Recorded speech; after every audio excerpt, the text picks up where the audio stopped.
আরে আরে, আজকে আরেকটা ভুল করে ফেললাম। যাই হোক, ভুল থেকেই তো শিখতে পারবো। আমার মতো এই ভুলটা কিন্তু আপনারাও করতে যেন না। আমি ভেবেছিলাম যে আমি অ্যাক্রিলিক কালার দিয়ে আজকে জার্নালে আর্ট করব। আমার মাথায় নাই যে জার্নালে আর্ট করতে গেলে অ্যাক্রিলিক কালারের সাথে একটু পানি মিক্সড করে নিতে হয়। তো যাই হোক, আমার মতো ভুল কিন্তু আপনারা একদমই করিয়েন না। ক্যানভাসে পেন্টিং করার ক্ষেত্রে কিন্তু এটা আলাদা। তো আমি এখানে ব্যাকগ্রাউন্ড হিসেবে ব্ল্যাক, গ্রিন এবং ব্লু কালার গুলো নিয়েছি।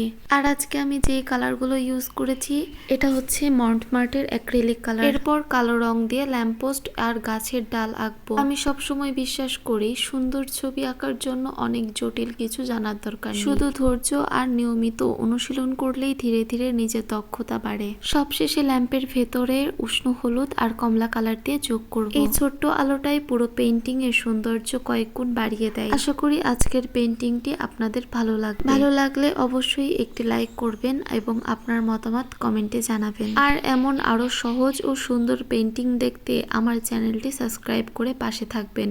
আজকে এই পর্যন্তই। টাটা।